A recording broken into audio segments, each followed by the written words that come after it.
either here or here, depending on how I end up having to sit. Okay. Hopefully that's good enough. All Perfect. Right. Yay, because that's all I got.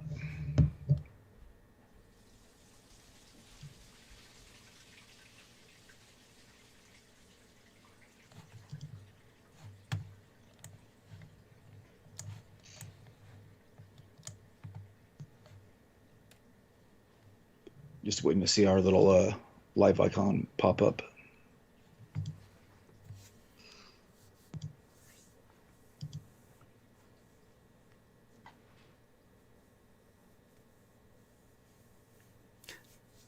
Trying to see where the borders of this thing are.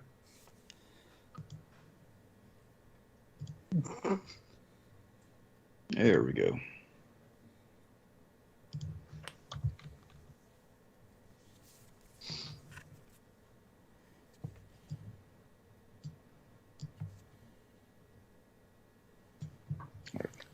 I think I'm ready when you guys are. Are you going to do a what if style intro? I don't know. If you have something thought up for it, go for it. Because I don't know if I have the brain power to. What did he say in the beginning? Ponder the question. Yeah, if you can look at endless possibilities and ponder the question. What if? What if? Jeffrey Wright has such a badass voice. Mm-hmm.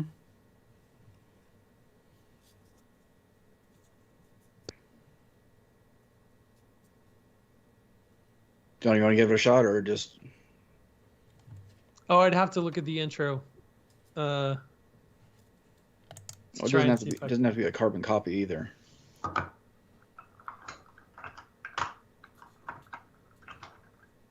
I don't have anything.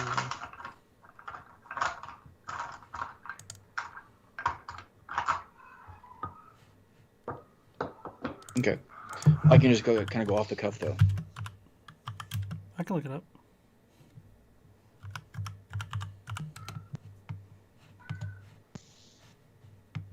You hear my baby crying? Yes.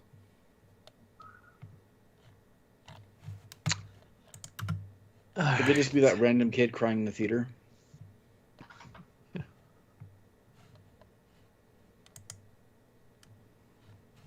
All right, I got it.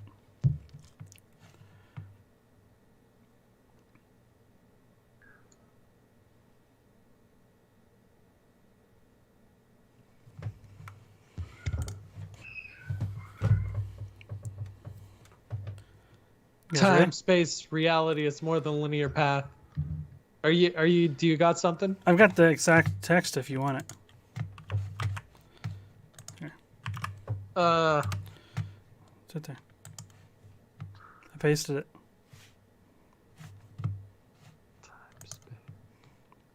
I pasted it. The text. Pasted it where? In the chat. In the chat, dude.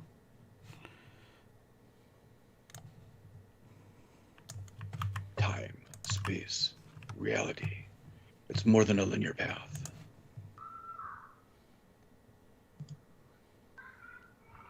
How can we make this Geekified? makers, family? Right, that's what I was thinking. It's more than a Go for something. it. It's a prism of endless possibilities. It's more than a what? It's more than a podcast. More than a linear podcast. It's more than a linear podcast. It's a prism of endless possibility. There you go, right there. There it is. That's fantastic. That's great. I am the maker. I am your guide through these vast new realities. There you go. Dom, you want to go for it? I think you got a better voice than I do. Yeah, let me. All right. So, hold on. Making families geeks. It's more than just a linear podcast. It's a prism of endless possibilities. I am the maker. I am your guide through these what? Vast new through these get fast new properties or weekly Marvel podcasts. properties. Follow me in Ponder the Question. All right. Ponder the Question. What the hell was that? Ow. Ow, damn it, don't make me laugh. Don't. Okay, no laughing. Well, I mean, it's for the audience, so what? Pain is temporary, art is forever. All right. Making Families Geeks. It's more than a linear podcast. It's a prism of endless possibilities. I am the maker. I am your guide through this vast new reality. Follow me as this podcast ponders the question, what if? What if? What if? What's up, gentlemen? What's up? Feels like it's been forever since we've talked. It has. It has. Even like our Discord channel has been eerily quiet this last week. I'm just going to assume that we've all had so much stuff going on that we haven't even had a chance to check in with each other. Yeah, I'm sorry. Last week was totally my fault. Well, let's not say fault, but we all have other things that we have to attend to sometimes, and I think that's kind of probably a more honest type of a reason. But we're back together, so how are you guys doing this week? What you guys been up to? I have been using my Glowforge a little bit more. My son made a little ornament, which was kind of cool. I don't have the ornament here, but I've got the image that he drew. I'm holding it up here for the... it's cropping it off. So he drew like a little picture. I'm holding it up for the people watching at home. It's supposed to be Link from Legend of Zelda. Oh, it's backwards. That's why it's reversed. Yeah. Okay. Yeah. Anyways, I made that into a little ornament for him. He thought that was super cool. And then I actually wanted to try out stamp making on the Glowforge. It's very messy, but it does a good job. I've done that too. Messy as in like gooey or just the powder and dust. Powder and dust. I did vaporize some of it too much, and it actually started melting. The speed was too slow, and actually did start liquefying the rubber. It turns white if it's liquefied, which is interesting. It wasn't the effect I'm going for. Did I ever give you the spreadsheet that gets passed around in the community for all the settings for all the stuff? No, that sounds good. It's been extremely helpful and has made a huge difference. Let me make sure I get that to you. I'll get that to you tonight. Okay. Sounds good. That'd be cool. So that's what you've been up to? That is what I have been up to. What have you guys been up to? I have been working on a laser cut box for a client.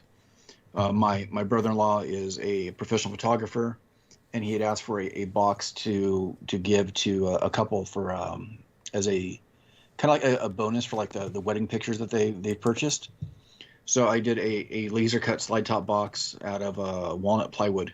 So I figured out how to do all that in the plans out of completely laser cut. Even the foam insert is a laser cut EVA foam that then I wrapped with like a fabric and stuff. And I'll be posting pictures on my story the next day or so. I don't know if the people follow me, so I don't want them to see it ahead of time because the box top is engraved with their name and everything. Took about 3 versions to get everything dialed in. Even now, my tolerances are probably a tad bit too tight, but it came out and it looks nice and it works. I think it's the first time I've ever really produced a box like this, so it's kind of a cool problem solving it. So that's on the making front. That's what I've been up to. And yesterday I had surgery, so if you guys hear me breathing a little bit differently during the podcast, it's because I'm trying to stave off the pain and the discomfort, even just sitting down. So that's what I've been up to. Well, good thing tonight's topic is totally serious. Not humorous at all, otherwise you'd be in trouble.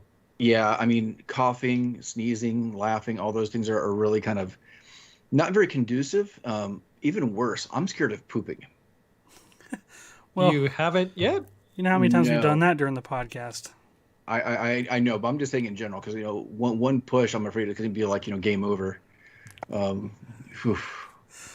Probably too much information, but that's been my week. Ow, I'm making myself laugh. That's not good. I Don't. thought of it. You could go and go. Okay. Honestly, it's been a rough couple weeks for me. A lot of things are changing. I've been really trying to figure out how to make this whole making thing profitable. I've found a couple of local people to work with that I've been cutting awards and stuff out on the laser cutter. So my laser cutter has been like going nonstop for a while. I had a lady want me to cut her an ornament, and then I cut her another ornament, and then I cut her an award for her fitness class, and then I cut 30 awards for her fitness class, and now they want 60 more. So it's good that I'm getting return work, but it just hasn't been enough. So I've been trying to find more sources of income from this endeavor, and I signed up for a company called Brand Connect, which some people have heard of.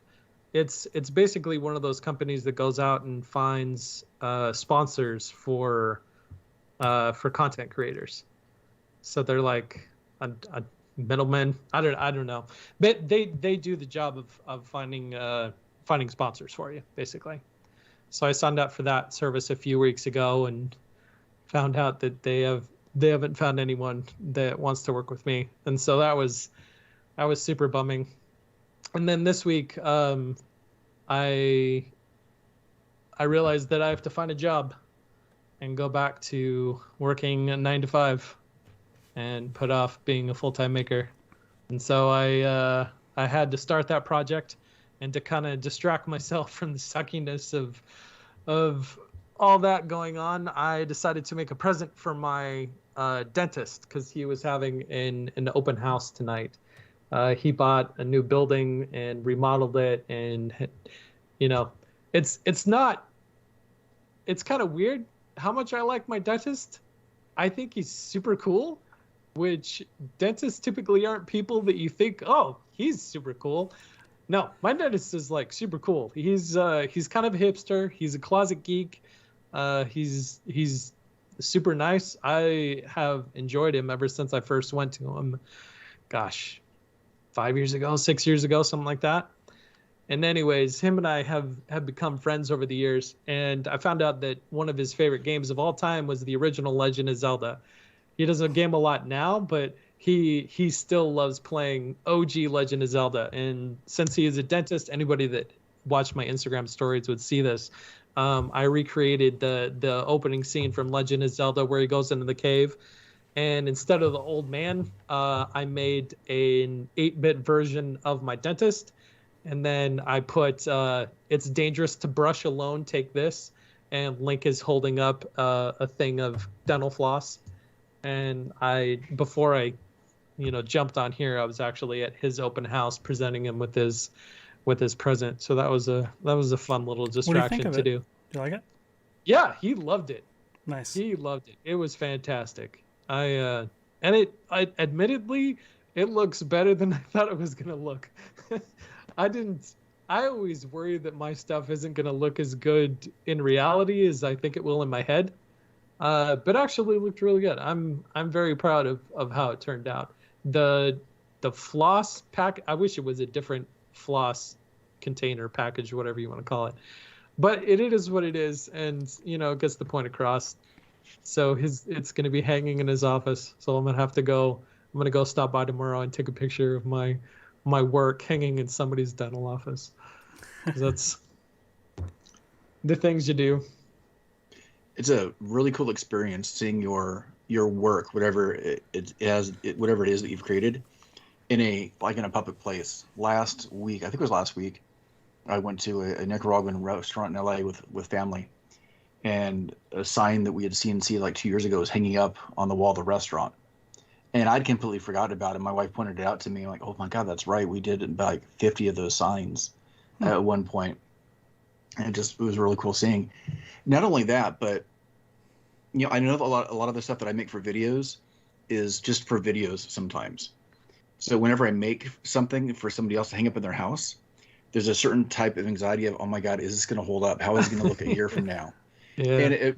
And it was a piece of CNC cedar that was sealed and spray painted and where it was engraved. So there's no reason for it not to really hold up, but still, it's kind of nice seeing that it looks just as good right now as it did when we gave it to them.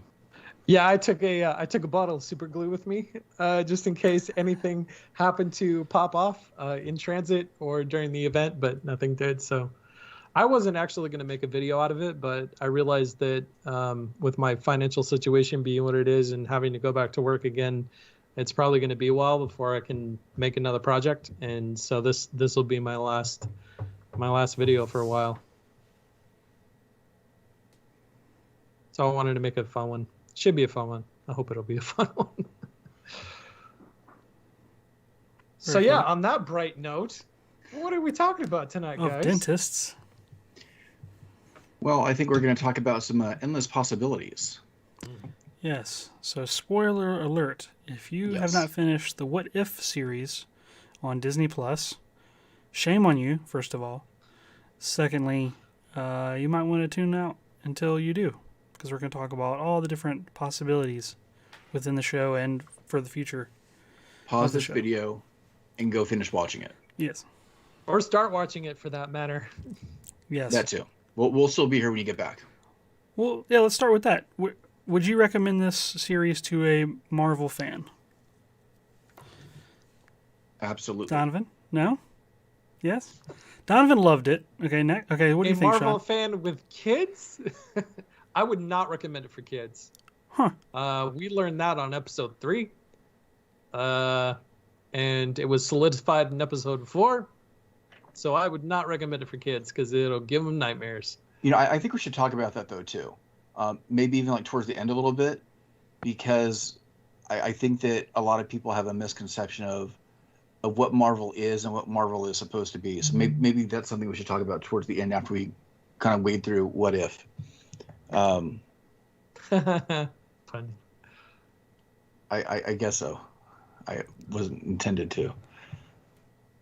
So how do you want to kick this off? Overall, I liked it. That's kind of like my general statement about it. How about you, Wes? Overall, I loved it. I thought it was. It wasn't really on the top tier as far as like anticipated shows, but I quickly fell in love with the animation style and like the effects and just like, I guess you would call it choreography or the shot direction and stuff. Just, you know, is that the right terminology, Donovan, for animated show? Yeah. Totally. Whatever the closest to like fight choreography for animated show would be. Like, I thought it was very snappy and easy to follow. Like the movements and like the staging and stuff and the poses were really dynamic. And I wish that a lot of action scenes for other properties, MCU and otherwise, would take a page from this. Like, I thought it was like just really well done. But I don't really watch a lot of animation stuff anymore, but I just thought I was constantly impressed with it. And the storylines I thought were really fun, but we'll touch into those as we go around after our general synopsis. It's funny you mentioned the choreography and everything, because the thing that I'm geeking out about has exactly to do with that in terms of live action adaptation of animated stuff, which you guys probably already know what I want to talk about. But yeah, that's funny. I had no expectations going into this. I've learned in terms of Marvel stuff not to expect anything. And the first episode was freaking amazing. I loved it. Oh my gosh. Like Wes was saying, the animation style was amazing. The character development was fantastic. Just the arc of everything, like, it was great. I loved it. I'm like, yes, please, sir, may I have another? I thought it was great. The second episode, I was like, okay, that's awesome. It was basically a tribute to Chadwick Boseman, yep, which I was down for. It was basically like, I thought it was like, okay, this is a bunch of people, this is a bunch of artists getting together and saying, how can we make a tribute to Chadwick Boseman? And that episode, I think, was like What? I thought it was like a fantastic nod to him as a person. I mean, it wasn't supposed to be. No, Yeah. But it I kind of mean, ended up being, yeah. it's just considering the fact that he passed away and there's so many people that have such a connection to him, specifically as a person, not necessarily to his character, but just to him as a person. I thought it was very well done for somebody that recently passed away. I thought it was pretty fantastic. The third episode is when things started to go downhill for me, which we could talk about later. So I did not love 3 through 8, but it kind of won me back in episode 9. So I think that What If is probably the hardest thing for me to like singularly review, because I mean, one, I had no expectation of it either, like Wes, like you were saying, and even in the intro, talking about a prism of endless possibilities, you know, going in with that being kind of like the intro into this world, it's hard to know if there is even a direction. I didn't know if there was going to be a through line between these episodes, or if these were going to be standalone type of individual scenarios, which in some ways I kind of wanted, but I know that Marvel's MO right now is to have some sort of a cohesive universe where everything actually kind of matters in some way, and I kind of like the way they did it, but so I also like think that. So what you wanted was like a superhero version of Ballad of Buster Scruggs kind of thing? I was wondering if you're going to bring that up. I don't think it's a matter of what I wanted. It's what I kind of thought they were going to do, or, you know, at least it would have made sense in some ways that this would be the venue to do that if they were going to do it. Do you prefer that style over like a style, like having a through line through everything? So the only reason why I even brought it up is that when you have a self-contained story, you don't have to worry about any other story responsibilities. You have a beginning and an end, and you don't have to worry about what came before and what came after in a lot of other ways. Other than we're taking this scenario and we're changing it based on this one kind of like pivot point, which I thought was really kind of cool. Like, here's things going along, and then here's where it breaks off. I really kind of like that idea, because it reminds me of what I think that all of us have kind of done at some point. You know, what would have happened if this one thing didn't happen? What would have happened if I didn't get that one infection when I was a senior in high school? You know, I like that kind of scenario. But I mean, at the same time, you know, ignorance is bliss, because I don't have a lot of knowledge of a lot of additional Marvel storylines, even with the movies. So I was able to kind of, you know, take it at face value. The only thing that, and I don't know if it entirely felt this way, but because as the story went on, things started to connect, and we know that this is considered canon in the Marvel universe, that it seems like it still has some sort of agenda for connecting to the movie somehow, which I don't remember where it's been verified, but I'm pretty sure part of it does in some sense. I think it's with Doctor Strange. And because of that, some things might be a little bit more forced than they would have been otherwise. I don't know if it hurt the overall storyline or not, because I still enjoy the hell out of it. But yeah, so I have a hard time really talking about it from a negative perspective, because it was entertaining. I really did like it. Yeah, so pretty easy on my part. Yeah, and as far as the self-containedness of each episode, the vast majority of the series, every episode was self-contained and didn't really have a through line until you got to the very end of the 7th out of the 9 total. So I thought from that perspective they did a good job, and it did feel like they were like completely new stories and they could do different things. And they had like a lot of like really deep cuts. Like they would like pull direct dialogue from the movies and like change one little thing or keep it exactly the same. Even it was like a new voice actor doing like Tony Stark's voice, which I thought the voice acting was phenomenal for the voices that were not the originals. I quickly forgot excellent. it wasn't them. Yeah, like they had the tone and intonation on like the Except way they for one. spoke. Except for one. Except Yeah. for one. Black Widow. Yeah, I guess. I don't know why that one stood out to me more than any others. I think Ultron stood out to me as not being David Spade. David Spade? No. Spader? James Spader. Yeah, that one. What was your favorite episode, each guys? Mine, I'll start. Mine was my favorite episode, or favorite sequence within an episode. Let's just say that. Mine was the fight scene between Party Thor and Captain Marvel. Like, I could have watched the entire series of that. It was great. Like, from the beginning of, there's throwing stuff, equipment at each other, and then just like where they get knocked up into the atmosphere, and you see like the different cities or towns or whatever they fly to, or the different countries, kind of like comic book map style. I thought that was kind of fun, and it was cool to see her have somebody that she can kind of unleash on and not kind of pull punches, especially the scene where she smashes Ultron into basically the core of a planet. That was freaking awesome.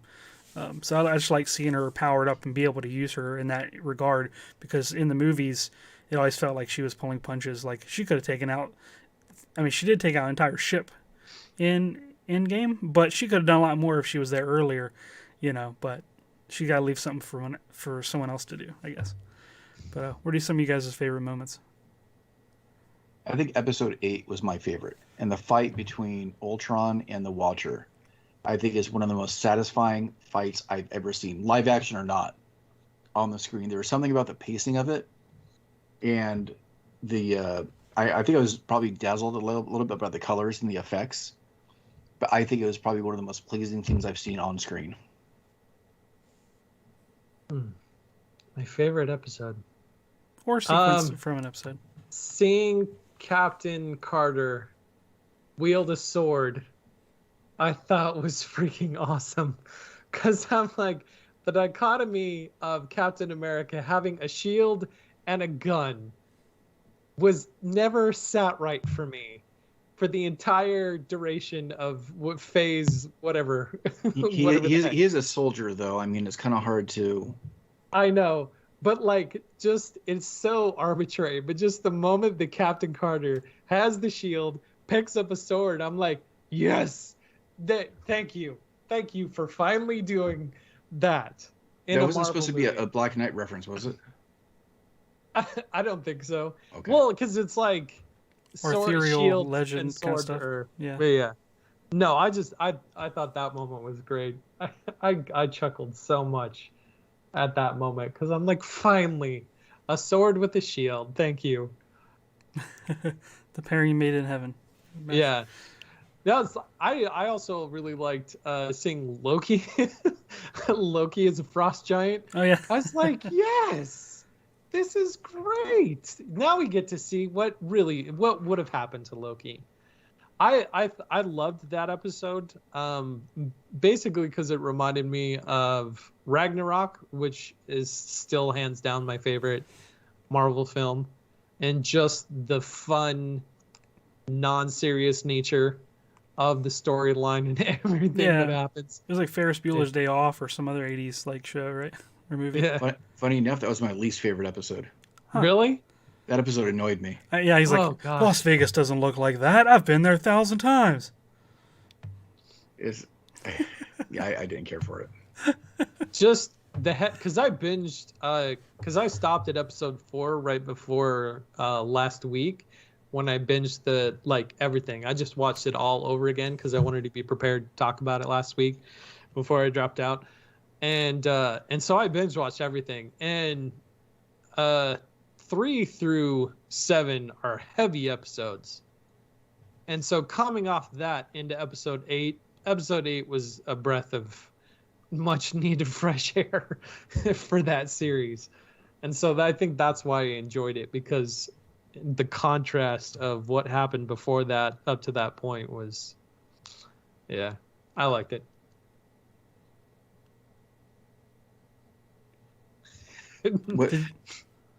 What do we think? So it's finished now. We're kind of waiting for the next Marvel movie and the next Disney Plus TV show to kind of keep the ball rolling for everything.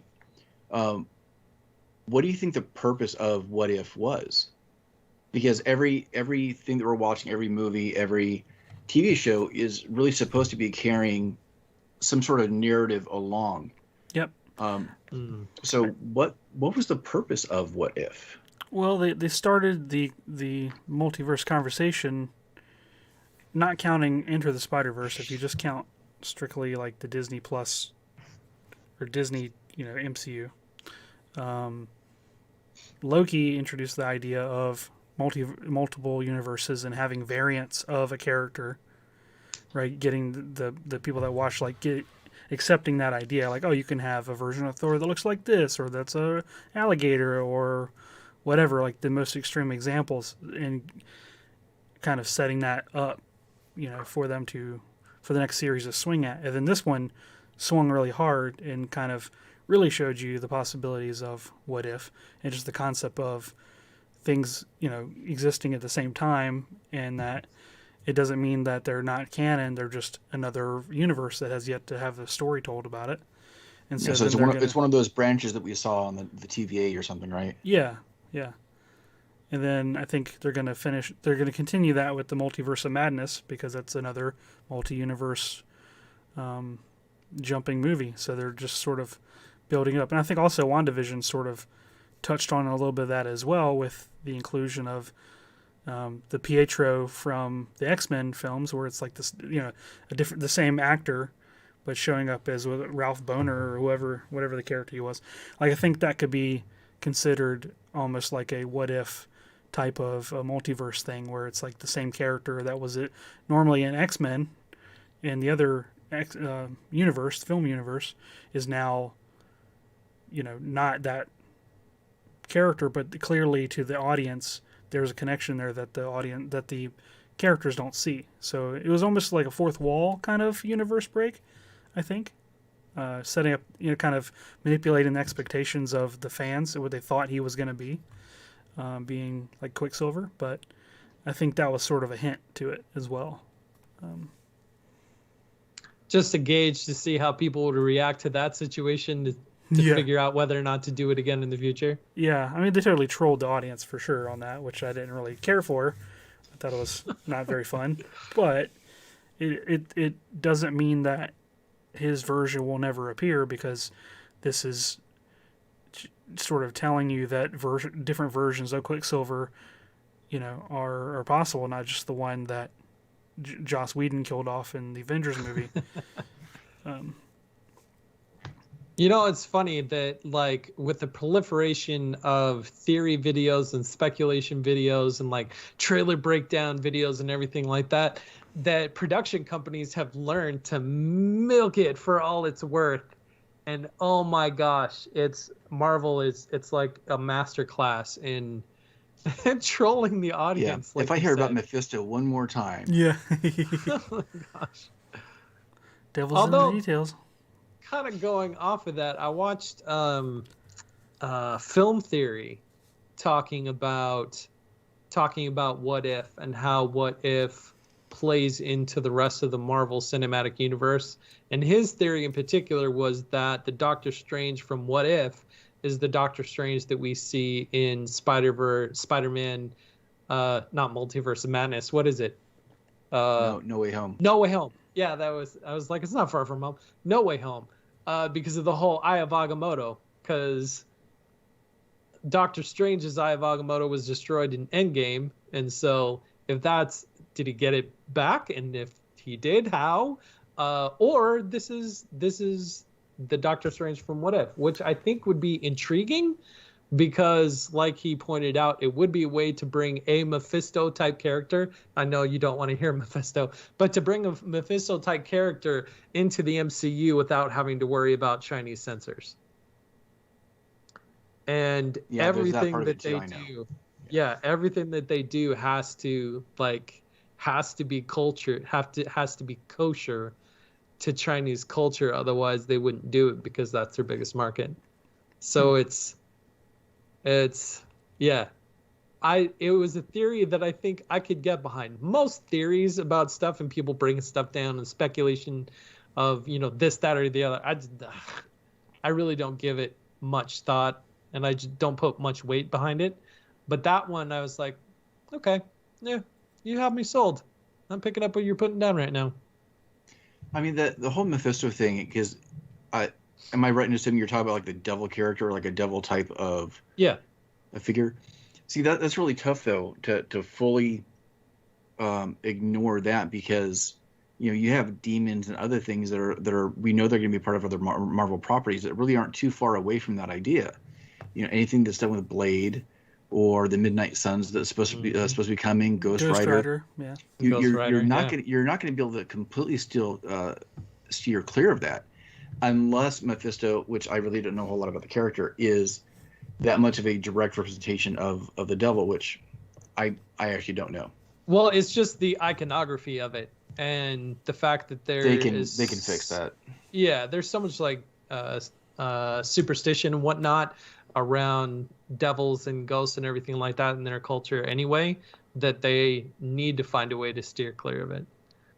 I mean, look at the ancient one. The ancient one in the comic book is Tibetan, but because of China's relationship with Tibet, when they brought the ancient one into Doctor Strange in the MCU, they made it a white lady because it's more palatable.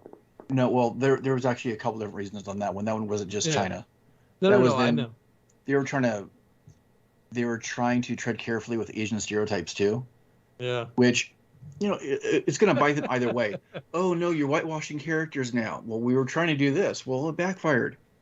It's at some point, I think they just need to tell the story that needs to be told.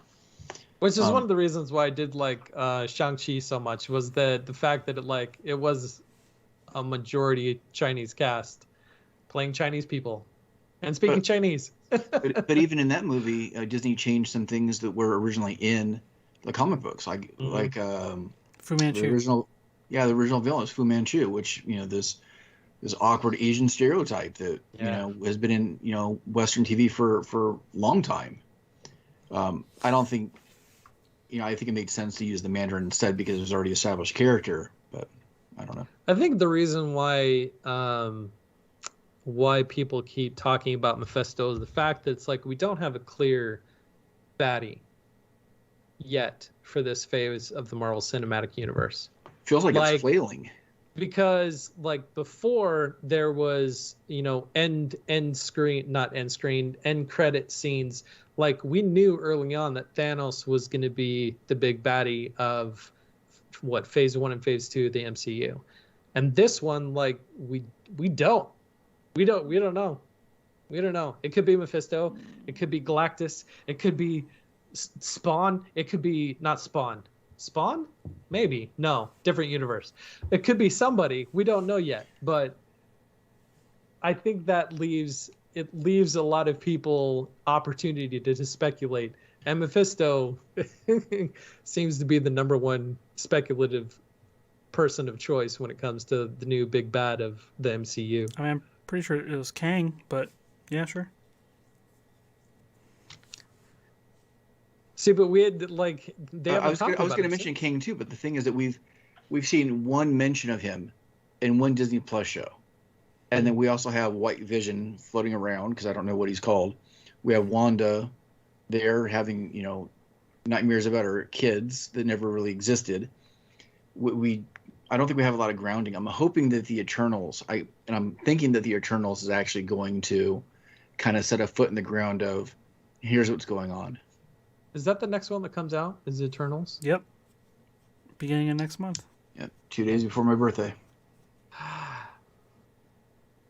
If only we could have a watch party. That would be an awesome birthday party. Yep. So with Eternals being so close in 2 weeks? 2 weeks? With Eternals being so close, this is a conversation that can carry over into whatever we find out in Eternals. I suppose so. But I don't think we're actually fully done with What If, though, either. Nope. There's another season. There's Really? that too. Yeah, they confirmed that before this one ended. Yeah, there's going to be a second season. Because for a couple different reasons, there was an episode of this season that they removed. Yeah. If you notice that they show you a Gamora character that you never really saw before in the season finale. Like she had some interactions with a version of Tony Stark. And you're like, where did she come from? It's because Stark's armor has some very interesting markings on it. Yeah, she was wearing Thanos' whole getup. Mm-hmm. Like, wait, what? Yeah. So there's a missing episode somewhere? Yeah, there are a couple different theories as to why it was moved. The one I heard was like either COVID production delays or COVID storyline. I'm not sure which one is the winner there, but like something that had a virus storyline in it, but I don't know. I heard COVID, but I don't remember the specifics on that. Interesting. I'm kind of tired of that. Just give us our stories. Yeah. I really like how they pulled Zola in, because he's like one of my favorite characters that's underutilized. And I love that. Yeah. And wait, refresh my memory. The Nazi AI that was, the person, the scientist that converted to the green screen. Yeah. So I actually want to build one of those, like get an old crappy monitor and like put a Raspberry Pi on it and have him on a shelf behind me, have like the glitchy like face. I think that'd be freaking awesome. ASCII animation. Yeah, I would love that. It'd be so cool. I love that idea of like the old semi-analog technology. Yeah. Still having this huge power and relevance. Mm-hmm. Yeah. I thought that was cool. There's just a couple little moments like that I thought were pretty well done. I did think that Ultron being as powerful as he was, they dispatched him pretty easily.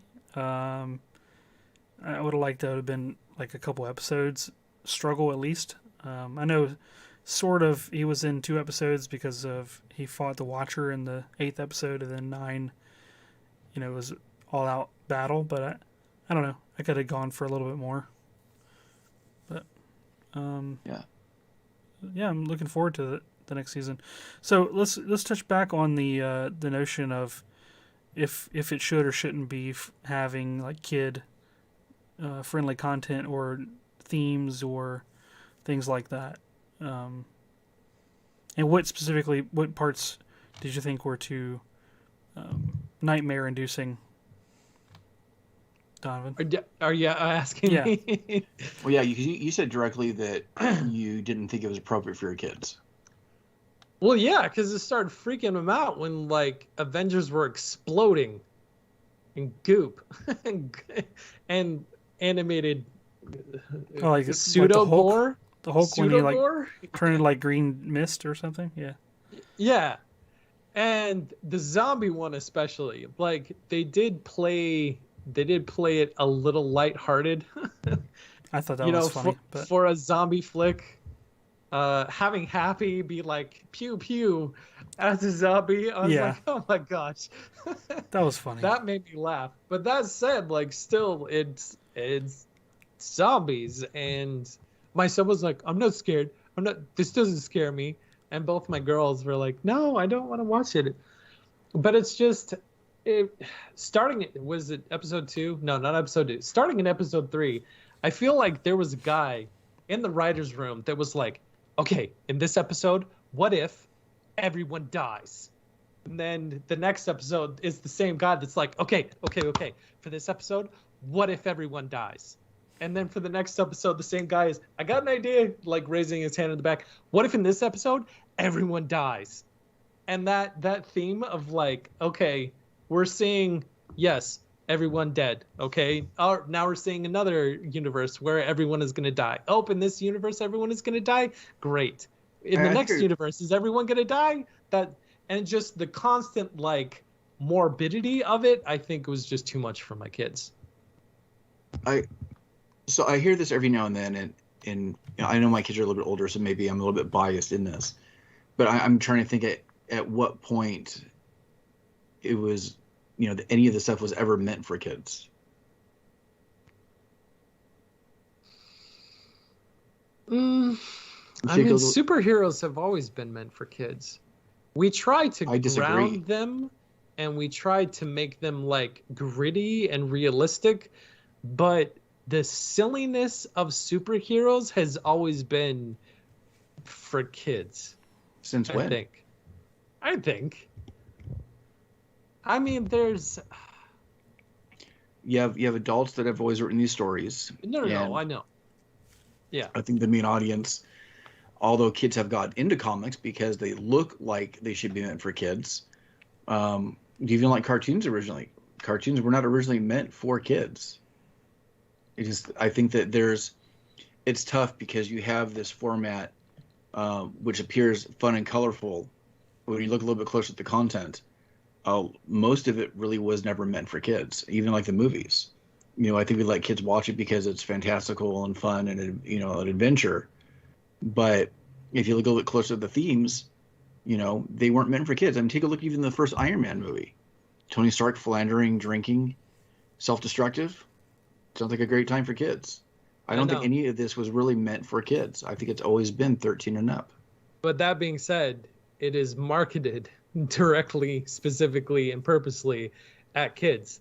I think walk it's marketed into a toy at us, store, and we're go very to much Halloween still like next kids. week. How many Marvel characters are going to be in like kids are going to dress up as? It's like the 80s and 90s when like RoboCop, you could buy like little kid toys for like RoboCop and Predator and. That's fair. That's fair. Yeah, but as adults now, we should know better, right? No, I know. Nope. I know. Nope, not at all. But it's so funny because it's like the Black Widow movie was not a great movie, but there was one really poignant like scene in that movie that I loved that Marvel has never really fully talked about. In that the conversation that Black Widow and her sister are having in that little convenience store, where they're talking about like all the things that Black Widow's done and all the things that her sister's done, and she's like, yeah, but I'm not the mass murderer that little girls call their superhero. And it's like, that's very poignant.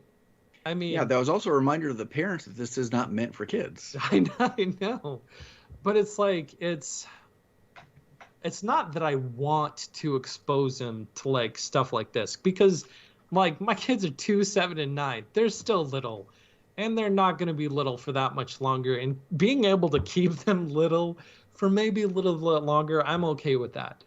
Wanting to like throw the world at them, I think, is a little too soon. But I enjoy this kind of stuff, and it is nice sometimes to have things that we can enjoy together.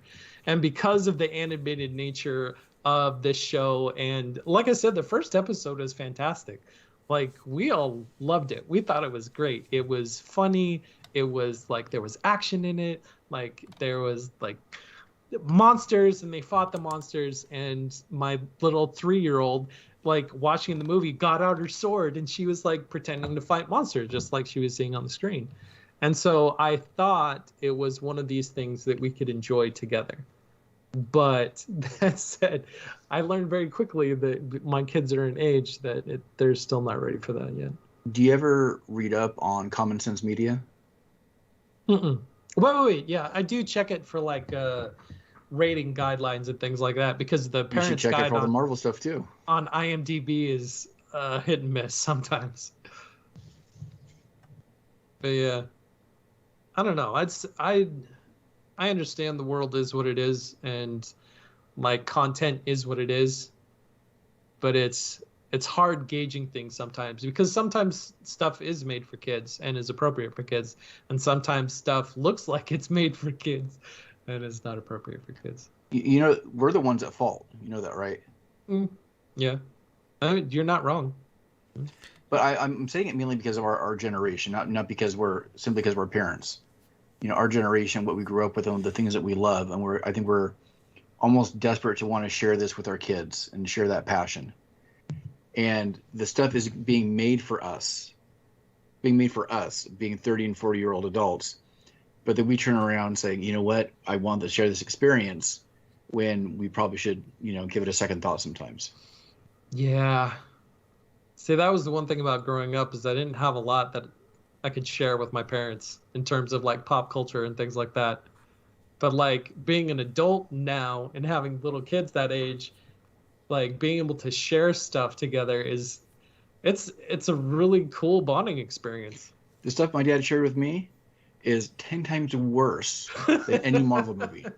Growing up watching Dirty Harry and Charles Bronson and Chuck Oh my Norris, I mean, I think we're doing okay. Yeah. Yeah. Yeah, I don't know how managed to watch RoboCop when I was younger. I don't know who allowed that. I watched Revenge of the Nerds when I was 10. Is that a bad movie? I haven't seen it. Is it bad? Oh, as a 10-year-old, I thought it was great. Oh. I learned a lot about human anatomy in that afternoon. Oh my gosh. Nothing you didn't learn from Neverending Story. The giant Yep. statue boobies. Oh, you learned a little bit more. And I also learned that, hey, I really want to go to college. That's what did it for you? That and Real Genius, those two movies. I'm like, if that's what college is like, sign me up. Weird science. College is both better and worse than those movies. Yeah, I mean, as critical as I may seem of it sometimes, like I still watched it. I still enjoyed it. I still chuckled at parts. I still laughed at parts. Like I was still entertained. And that was kind of the whole point and purpose of it, right? Be entertained. Yeah, definitely. Yeah. Talking about next season, do you think they're gonna do a obviously the post credit scene like it was basically hinting that Steve Rogers was coming back as the Hydra Stomper. Did you see the post credit scene? Wait, what? You missed that? There was a post credit scene. Yep. You which failed to watch it? Episode 9? Yeah. Yes. Oh, see, Disney Plus, like, there's Mm-mm. 11 minutes of credits for every episode, something like that. So when the credits start so rolling, spoiler alert. Okay, it so like goes little small screen. So yeah, they get Peggy and they're like, hey, we got something to show you on this base or the part of the storage or whatever that we uncovered on the ship. And they go and there's like this crate that's got like a computer terminal and stuff. It's clearly like something's happening in there. And she looks at the window and there's like a status monitor that shows like a heartbeat. And it's the Hydra Stomper robot in the survived. crate. Yeah, so Steve Rogers is still alive, and she's like shows it like hope in her eyes, like, oh, he's still alive? Oh man! So they're doing like I think they're gonna do like a Winter Soldier kind of thing where he's been under Hydra control and he's gonna be brainwashed, like Winter Soldier was, because the scene they had the scene with him on the train, similar to how Bucky got wiped out or whatever. In the episode, he saved Bucky, but I think that's what they're going to do. They're going to do a reversal kind of thing, where he's going to be the brainwashed person that Peggy's going to have to save. In episode 1, when Bucky's like, you almost ripped my arm off. Yeah. It's like, I loved all those my nods. gosh. They were great. Oh, my goodness. And the music for the series I really like too. I thought they did a great job pulling the different themes for the different characters, and it was top notch, I thought. It's not in Marvel's common practice to explain things that they do, but I think that sometimes there's a little bit of explanation needed. And I know the intro for the show is supposed to be their explanation, but because this is animated, I think that there almost needs to be a little bit more explanation that this is not some weird side animated series that is separate from the MCU. This is part of it. And I think that because it's animated, even though it's done in a somewhat realistic fashion, I think it's easy to separate the two when they're not supposed to be. And I think that causes issues for people too, that they watch like, I don't know what this is supposed to be. And there has to be something saying that, even though this is animated, you're supposed to imagine as if these are actually real people, that this is the real MCU universe, and the prism of these different possibilities. I think that the animated choice was like, I don't know if it, because What If was a comic book series, right? They've actually done this before in the comics. Okay, so Yep. I mean, it has precedent. So that's a good point. So you think that if Captain Carter shows up in live action, it's the same character that we've already seen in What If. It'll just be a live action version, or are they going to do a cartoon version, like of her, a cartoon character in the live action, similar to what they did for Peter Porker for the Enter the Spider-Verse. Like, So it's he like was a Who Framed cartoon Roger character. Rabbit? Yeah, are they going to do like? Probably not, but I mean, there's our precedent already, right? With Peter Porker being the cartoony character in, like, I know they were all cartoons essentially in there, but they were like rendered to look more realistic, and he was clearly a different style / universe. So it's interesting to think about. I think that'd be a really, really tough thing to do, and That you would would have be. to have an incredible room of writers to really make that work. Because it was talked about even for the next Spider-Man movie with No Way Home, where it's basically confirmed that you're gonna have multiple versions of Spider-Man. And at one point, it was even rumored, I don't think it's true, but you'd have like Miles Morales from the Spider-Verse movie in. Do you bring him in as an animated character, or you bring him in as an actual real person? I don't know if there's a really good way to do that as an animated character in the movie. I think it's almost, it would take me out of the moment, I think, and unless there's a way to do it that kind of like surpasses my understanding of story. Miss Minutes was animated, and she was like, they sort of explained it in the fact that she was like generated by a computer or some sort of AI or something. But that was like You're absolutely example right. of that. So it'd be But kind of I interesting. I don't know why, but in my mind, I consider that one different, almost like a hologram right type thing. But maybe I'm just making excuses for it already being done. And Maybe the accepting it. I hologram don't is know. the way they'll explain it, or maybe they'll just be within a screen of some kind or a projection of some kind to explain why they look that way. Yeah, Maybe they can stay within it. I don't know. It's interesting to think about. It is. I think it's possible. It's beyond my understanding of story and writing of how you would solve that problem. Miles isn't a Disney property, though, is he? Sony, technically. I know. They've licensed Spider-Man. I didn't know they licensed Miles. Well, I don't know if they have. Yeah, it's a They've Spider-Man danced around it. spinoff. Yeah. Yeah, they've referenced it in the very first Spider-Man movie. Donald Glover's character is supposed to be the uncle to Yeah. Miles Morales. He said he had a nephew. Yeah. Yeah, that lives near here. They never mentioned him, but everybody knows who that's supposed to be. I forgot about that. I like everything that's been put out in the last year from Marvel. I think everything is fun. It's entertaining. I think they're far from perfect for a lot of different reasons, but I still kind of feel like I kind of feel like my feet are still not on the ground yet for this phase. And I don't know if that's the result of the pandemic of the last year and a half, or if it's by design, because everything seemed a lot clearer in some ways in the first three phases. And right now, I don't know which way is up. We've been introduced to a couple different potential scenarios. We have the multiverse, we have Kang, we have the coming of the Eternals, which is a really big difference. We have Adam Warlock, who's this cast for the next Guardians movie.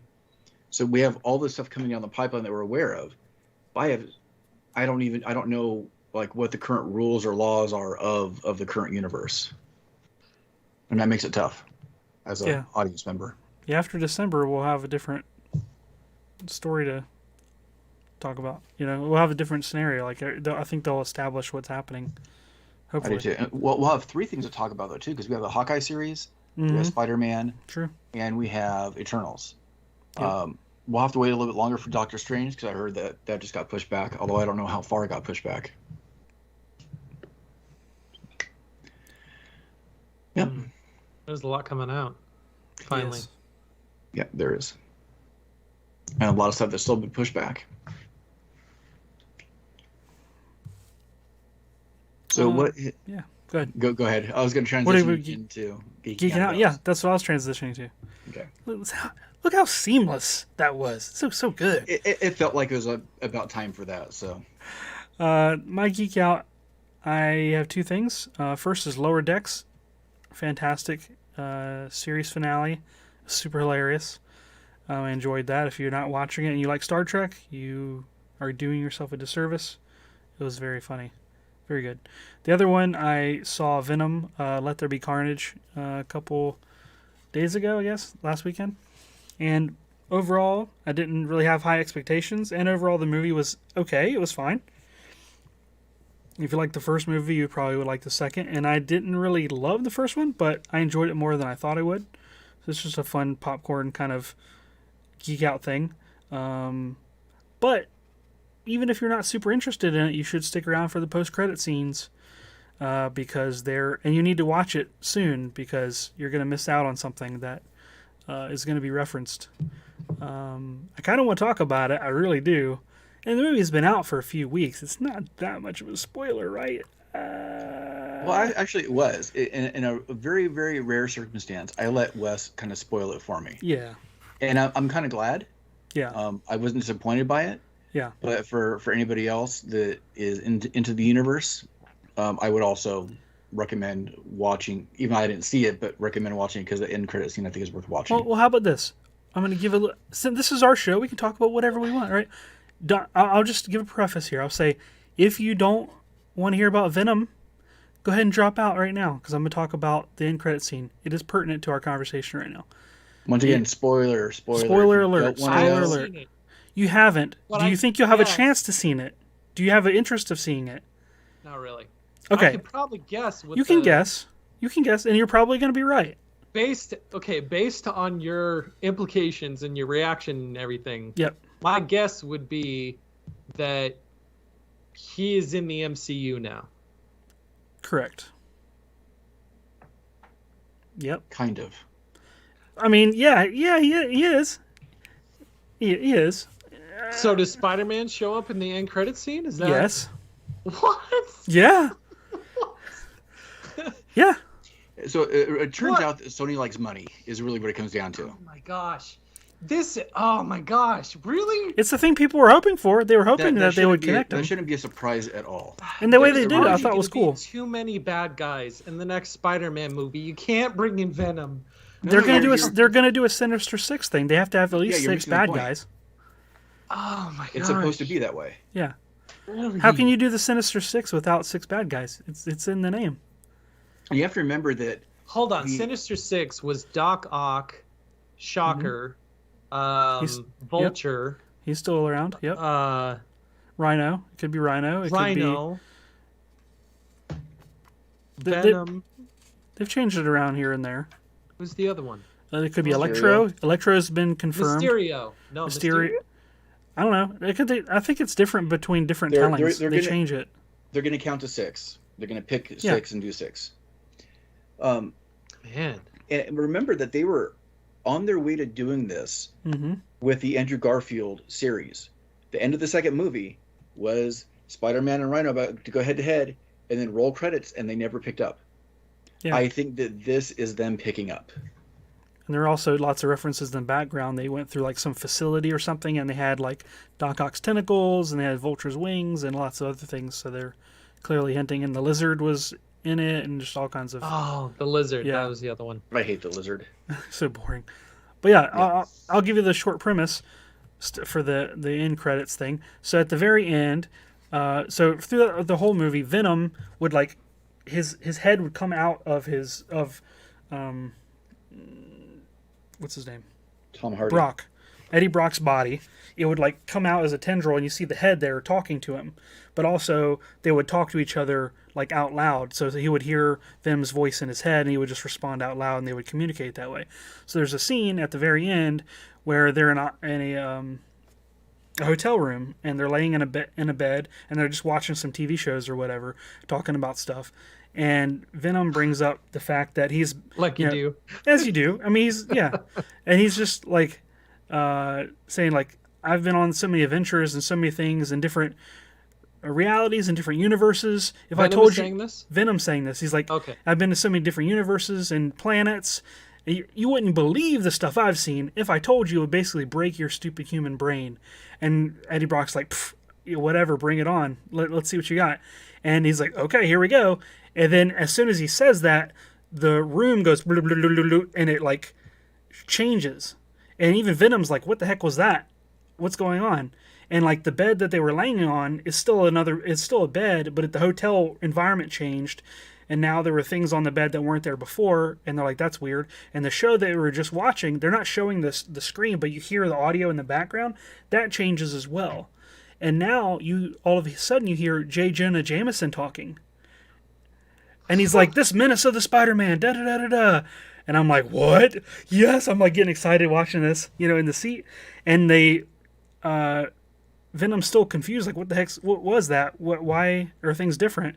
And then another new image shows up on the screen, and it pans over as Venom pays attention to the screen, and it's Tom Holland in the Spider-Man suit with his mask ripped off, where like J. Jonah Jameson is like revealing the identity as Peter Parker, right? Like in the second Spider-Man movie. It's like that sequence, or it's in that. Remember how he came on the post-credit scene? So what would the thing have Basically, been? he jumped into another universe. He went from the Sony Venom specific movie universe and somehow transported, or the universe changed around him. He didn't expect it to. He expected to blow the guy's mind, but instead something happened coincidentally at that time. I'm not sure. They don't really explain it. But they're clearly kind of like it's a variant of the room they were in. Now they're in a different room. And so he's like, "Oh, that guy. I know that guy. Oh, this is going to be fun," or something like or along those lines. And Venom's tongue licks out and licks the screen with like Tom Holland across his face. Like this is going to be interesting. And so then that's kind of the end of it. And I'm like, "Holy crap, that's awesome." And as I was talking to my buddy after we watched it, I realized that Venom is like going to be like a constant, since he's familiar with crossing between universes, as he said specifically he went to different universes in that end credit scene. He's going to be kind of like the there's a word out that's escaping me, but he's going to be the constant where the universe is changing, but he's going to understand what's happening, and he's going to be part of the like exposition. A bridge, between them. And so I think he is going to have recollection of infecting Tobey Maguire's version of Spider-Man, because the symbiote is apparently going to be the same. That's my theory. So he's going to remember infecting that variant of Spider-Man and doing all the Spider-Man 3 emo crap when he infected him, and all the sequences of Venom. And then he left that universe for whatever reason, and now this is a continuation of that entity. So he's going to have all those recollections. I think he's going to be part of the exposition to explain how different Spider-Man are going to be connected to each other. That's my theory. Interesting. Yeah. So I'm excited. So I enjoyed the movie a decent amount. So at least they did something. They did something to finally fix some of this. The end credit scene was actually worthwhile, where the last couple have been somewhat disappointing. Remember when they used to be like, they had stakes, or they had actually something to like really have a conversation about? This is that now, which is great. But on the other hand, I can see how people will get annoyed because they thought it was a standalone universe and forget tie-ins, which I know sometimes some people don't like the tie-ins, but I love the tie-ins. I think Venom needs the tie-in, though. I mean, I saw the first movie, and it was better than I thought it was going to be. It's still not my favorite, but I watched it a second time because my son's going to be seeing the sequel this coming weekend, and he hadn't seen it before, so we watched it again. And it was entertaining. It was enjoyable. It wasn't great by any means, but I think that Venom still needs that, because otherwise it's kind of confusing. This character that's usually painted as a villain now almost has this weird anti-hero quality to him. So it'll be interesting to see the character's place in the bigger universe. Yep. The Deadpool effect. The rise of the anti-hero. I think Venom is like a placeholder until they figure out how to bring Deadpool in there too. Oh my gosh. Although Spider-Man and Deadpool together would be fantastic. They've already had Korg and Deadpool in a promo video together, so why not? Really? Yeah. Oh my gosh. And he was riffing on how like Disney owns everything and yada yada yada, so it's self-referential. Mm-hmm. So Don, what are you geeking out about? I'm geeking out about Cowboy Bebop. The trailer for the live-action movie came out, and it was so well done. It was so well done that even my wife, who hates anime, was like, "Okay, I could get into this." Uh, and I loved the show. Um, it's been a while since I've seen it, but I remember watching Cowboy Bebop, and I loved Cowboy Bebop. And I'm always apprehensive when they try to make anime into live action because it does not translate over well. I'm trying to think of any instance in which it's translated over well. If I think of any, I'll let you know. But The until Matrix? I don't know. then, it wasn't originally an anime, though, was it? It felt like No, it should but have been. It's based on all the anime tropes, though. Yeah. But anyways, if you haven't seen the trailer, go out and watch it. It is so creative It's interesting. and so fun. I am cautiously optimistic for the show. I also watched the trailer for Uncharted today, which Saw that this morning. I love the Uncharted games. Nathan Drake is one of my favorite video game characters of all time. That said, Tom Holland is not Nathan Drake. Hashtag not my Nathan Drake. I think it's going to be like Tomb Raider. It'll be entertaining, but it won't be anything more than that. And the problem is I want it to be way more than that. But I would be geeking out about Uncharted, but I don't see it. He just doesn't have enough of a presence as a lead in that one role, I think. Well, it's the nature of Nathan Drake and the not quippiness, but the snarkiness of Nathan Drake, which Tom Holland plays Spider-Man as Nathan Drake and not Nathan Drake. Because Spider-Man is already a quippy enough character. Nathan Drake is quippy, Did but you say a thwippy? Quippy. Okay. Yeah, quippy. But like Nathan Drake is a quippy character, but it's not the same. And not smart casting, I don't think, but I could be proven wrong. I'm willing to give them that benefit of the doubt. You think it should have been Nathan Fillion? That's the problem, It's though. always Nathan Fillion. Yeah. Fan casting, yeah. Well, I mean, not even that, but the character Nathan Drake was supposed to be Nathan Fillion. I mean, they look identical. I think that was done intentionally with the hope that character would play it in a live action movie someday, but it never happened. Well, it's kind of funny with like The Boys, how in the comic book The Boys, the main character was Simon Pegg, and it was always Simon Pegg. And the conversation around if they ever turned the Boys into live action, it would be Simon Pegg. And once they got around to actually bringing The Boys into live action, it wasn't Simon Pegg, although Simon Pegg did play a cameo in that, which I thought was appropriate. But it was just, yeah. Nathan Fillion was always supposed to be Nathan Drake. It's always. What are you geeking out about, Sean? Anything? I'm geeking out distract your about flying. I finally picked up Microsoft Flight Simulator because it went on sale on Steam. So if anybody's interested, the top version, which I forget what it's called, Premium Deluxe Special, whatever it's called, is also on sale. It's expensive as a game goes, but I think it'll be worth it once I get it fired up. And now I have to save up some money to buy the official flight stick so I can do all that and practice flying. Is this like a current version of Microsoft Flight Simulator? Like, is it still? Do they still make? Oh yeah, it is massive and it is gorgeous and it is impressive and intimidating all at the same time. It uses live, what's it called? Not Google Earth, but Microsoft's version of it, I guess. A live Earth for actually generating the terrain and everything in the world. Really? Yeah, and the other when you're playing, supposedly when you see other planes, those are real planes in the real world using real-time data. So that's scary. Well, I mean, supposedly, and I have another friend that plays it, so I'm hoping that once I learn actually how to fly, because the realism is really intimidating there, that we can maybe do some joint flights and stuff. So is the end game for this going to be you becoming a pilot? That's like a bucket item list. I honestly don't think I'll ever do it, but it's something I've always wanted to do. Or is this more the end game of being like building your own simulator? call it both. Okay. Yeah. Cool. Well, we hope that you've enjoyed the show tonight, and we'd actually love to hear from all of you.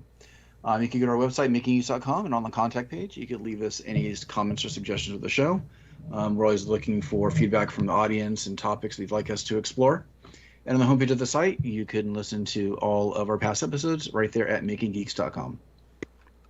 And we'd also like to thank our patrons over at patreon.com/makinggeeks for helping us keep the lights on here at the show with their contributions every time we release an episode.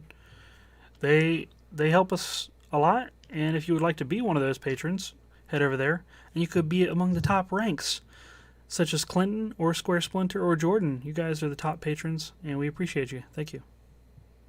Have they fought over that spot yet since we last commented on it? Nope, it's still Jordan. He's Okay. the top. He's the toppest of the top. Knock them out, guys. You can do it. I believe in you. Hey, if you have comments about our own opinions or our projects or ideas or whatever, you can reach us individually if you don't want to reach us as a group. If you want to talk to Wes, you can find him over at Geeksmithing. If you want to talk to Sean, you can find him at Geek Builders. And myself, you can find it Once Upon a Workbench. Well, we'd like to thank everybody for joining us in the live chat. It's always fun having that conversation going on the side while we're recording, and always ends up being a little bit more fodder for the show as well. You can find new episodes of the show every Saturday morning on your favorite podcast player of choice. So from all of us to all of you, ponder those possibilities, and we'll see you next week.